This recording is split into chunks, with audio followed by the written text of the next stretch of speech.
లను పదును పెట్టు మొదలు 10 మందిలోన నీ ప్రతిభను చూపగ పట్టుదలతో కదులు ఏను పట్టి నడిపించునురా ఎదురైన అనుభవాలు వేల ఏండ్లు వర్ధిల్లునురా నీ విజయ జ్ఞాపకాలు రాదురా ఏ విజయం నీ కోసం నా కోసం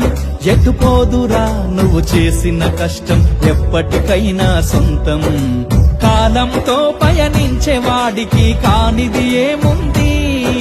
సాధనతోనే సాధ్యమవ్వునని సదాశయంతో సాగర ముందుకు రాదురా ఏ విజయం నీ కోసం నా కోసం ఎటుపోదురా నువ్వు చేసిన కష్టం ఎప్పటికైనా సొంతం